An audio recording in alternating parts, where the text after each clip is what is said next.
Portugal vive de mãos dadas, com dificuldades económicas e com um fosso social cada vez maior. Os portugueses confrontam-se com o aumento dos impostos e com a estagnação dos salários. Sim, hoje há muitas injustiças e já vem de trás, não é só de agora, não é? Mas como vivemos num país onde há democracia, as injustiças vão ser menores, mas não, cada vez aumentam mais, porque há uma discrepância muito grande entre os ordenados de políticos, alguns, não todos, principalmente aqueles que são nomeados diretores-gerais e por aí fora, que realmente nós temos visto ultimamente que têm ordenados de 10 mil euros, 5 mil euros, 4 mil euros, onde nós sabemos que quem trabalha aí no duro muito dificilmente consegue ter um ordenado de 1000 euros. É muito difícil e trabalha no duro. Como é possível um indivíduo ser magistrado do mais alto grau de juízes e permitir que o governo recolha carros, confisque casas e bens porque alguém não pagou não sei o quê, e ele próprio, o juiz, não põe ninguém do governo na prisão porque eles são os primeiros a não pagar as contas? O Estado deve bilhões aí às empresas. Eles são corruptos, eles são malandros, vigaristas. Eles não são santos, santo só há um, verdadeiro, que nunca mente, e o seu nome é Jesus Cristo e mais ninguém. Hoje em dia, quem vai ao poder, acabamos de concluir que são pessoas muito bem falantes, que falam muito bem e acabam de estar a gerir um país, mas que depois concluímos que a competência não é muito grande. Até porque concluímos também que, através de ministérios que temos visto, há gestão ruinosa, mesmo danosa, e até aqui não têm sido responsabilizados como deviam ser responsabilizados, como está consignado na nossa Constituição Portuguesa. Com uma classe política desacreditada, o povo alega que quem paga é o mexilhão. Mas pronto, estamos a assistir isto impunemente e eu muito dificilmente acho que isso vai mudar nos próximos tempos, porque vamos apertar o cinto cada vez mais. O ex-presidente da Assembleia de Freguesia de Belas recorda alguns episódios de corrupção. Não entendem, e muitas vezes já falavam como é que essa pessoa consegue, de repente, comprar casas, comprar bons carros, se vivia com uma dificuldade grande, se vivia numa situação apertada. Portanto, há aqui realmente uma origem qualquer que a gente não consegue provar, mas se entende e sabe porquê e sabe como é. Até porque, por exemplo, eu posso lhe dizer, em termos de corrupção, o que acontece ainda hoje, apesar de hoje já ser um pouquinho mais difícil, mas eu assisti a isso, todos os partidos políticos fazem isso, que é, antes das campanhas, fazerem reuniões com os construtores ou banqueiros, as pessoas mais abastadas daquele distrito, e que depois fazem leilões de coisas oferecidas. E as pessoas compram, por exemplo, um quadro que vale 5 euros a 10 euros, as pessoas compram por 5 mil euros, 6 mil euros, e depois voltam a devolver esse quadro, volta a ser leiloado 4, 5, 6 vezes. Depois esse dinheiro vai para as conselheiras políticas, ninguém sabe para onde é que vai esse dinheiro, ninguém sabe o que é que se faz esse dinheiro. Eu assisti a isso. É dos bolsos do contribuinte que saem os euros para diminuir a dívida pública. Privatizações são feitas e, mesmo assim, a dívida do Estado continua num poço sem fundo.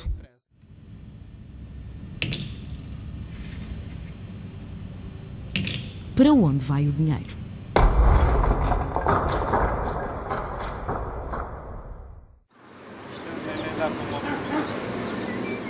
Os homens de ontem não têm espaço na sociedade de hoje. A idade que não perdoa deixou de lado os sonhos por alcançar. Os lares da terceira idade são caros para uma reforma reduzida. Os dias arrastam-se e o tempo vai passando devagar. A história de vida de Elizabeth começa com problemas desde a infância e agravam-se aos 22 anos, quando, por um erro médico, durante o parto, lhe partiram uma perna. O médico partiu uma perna. Ao fazer-me o parto, partiu uma perna. Fui operada 4 vezes, onde há um engano médico que me coloca uma prótese de um homem. Toda a estrutura do homem é maior que a minha, do que eu. E depois parte-me o acetábulo, partiu uma bacia. Desde essa altura que os problemas de saúde não alargam e da sua rotina diária fazem parte as idas ao hospital para os variados tratamentos, entre eles quimioterapias, para lutar contra um cancro no ovário. Quando vou para o hospital, ele deixa-me já vestida em cima da cama, calçadas, sapatos, tudo. Se por acaso me acontece alguma coisa, ou ir à casa de banho, porque me molho, porque me sujo, porque já não posso ir para o hospital porque eu não me consigo despir nem vestir. Já não vou para os tratamentos. Até há poucos anos contava com o apoio do filho que faleceu num acidente. Agora, apenas conta com a ajuda do marido, que trabalha durante a noite. Para as contas do dia-a-dia, conta com os 500 euros do ordenado do marido e com uma pensão de invalidez de 212 euros. A renda da casa e as despesas levam quase tudo. Muitas vezes, até os medicamentos ficam por comprar. Uma vez paga a luz, outra vez paga a água. Nunca sei, por vezes, por exemplo, faço qualquer comerzito quando o Vítor chega e quando eu como. Parte do almoço nunca como. Quando ele chega é que eu como mais alguma coisa, ele faz.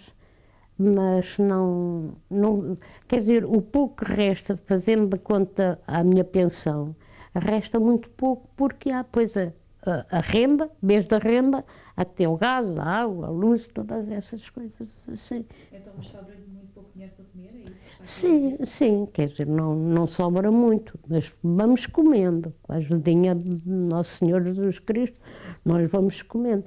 Não comemos não temos grandes possibilidades de comer grandes coisas porque o dinheiro tem que ser tenteado para esta vida assim. Apenas o hospital lhe facilita os tratamentos. De resto, acusa o Estado e a sociedade de não ajudar quem necessita. Eu acho que a culpa é da sociedade, é do Estado. Que quando a gente pede, está mal, minha senhora tem que fazer isto ou aquilo, minha senhora não dá, minha senhora... Não dá, não se pode pedir muito, porque o que dão nos dessem se calhar o dobro. Porque nós, na sociedade em que vivemos, dá-se a um jogador de futebol milhões. A um doente dá-se uns tostões. E não era preciso muito. Nós ganhamos no mês o que um jogador gasta no dia. Veja a diferença que há. Falar nos jogadores, noutras coisas, noutras pessoas como os jogadores, os nossos ministros, os senhores deputados que têm automóveis à porta e têm os do Estado. Se vendessem os carros do Estado, nós teríamos muito pão. Muito, muito, muito. O que vê nos noticiários e o que vê nos hospitais são realidades muito diferentes. Possibilidades financeiras para que eu pudesse fazer isso, Não queria muito, porque o pouco que eu pudesse ter, que fosse dividido para os outros doentes todos. Porque há muita gente como eu. Elizabeth parece ter a solução para o problema de milhares de pessoas que gostariam de ter uma vida normal, mas que o destino não a quis ajudar. Tudo isso só se resolveria com mais uma ajuda financeira dada por quem de direito. Porque de outra maneira nós não podemos trabalhar, nós não podemos tirar nada a ninguém. Só alguém que manda é que nos podia ajudar. E nós é que nós não temos até direito a pedir. Porque eu por vezes até já só peço na farmácia, se há qualquer coisita no banco que eu tenho, um degrauzinho, já nem queria mais nada. E eles não põem o degrau, quanto mais me darem dinheiro. Não põem um degrau, um bocadinho de cimento, só para eu ter acessibilidades a poder entrar, eu fico à porta. Resta-lhe a esperança que algum dia alguém pense em ajudar quem está nesta situação e que seja feita justiça. E os doentes não têm direito a viver. Nós somos amarrados a um lar, ou um centro de dia, que nos levam metade do ordenado, ou em casa sozinhos. Eu estou a ficar num estado em que vou começar a entrar na fase terminal. Vai ser de mim. Algum conforto nesta última e tortuosa caminhada é o que Elizabeth deseja. Conseguir fechar os olhos pela última vez com um mínimo de dignidade e sem dor.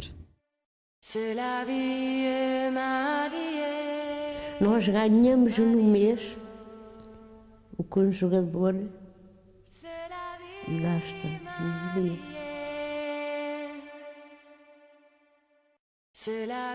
É bem verdade que se eu não tivesse estrutura espiritual, se eu não tivesse Jesus Cristo, eu já teria abandonado Portugal, já teria ido embora para Angola ou para outro sítio qualquer. Mas eu olhei para o meu propósito, o propósito que me trouxe aqui, e olhei para o propósito que Deus tem para a minha vida. Aí eu consegui encaixar a minha vida no propósito de Deus. Porque se fosse no meu propósito, hoje em dia já não estaria em Portugal.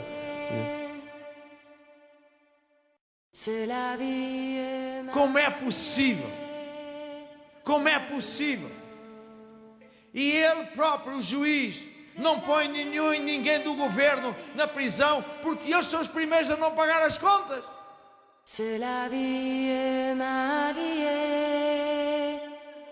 Eu só queria ser independente. Até que eu fechasse os olhos.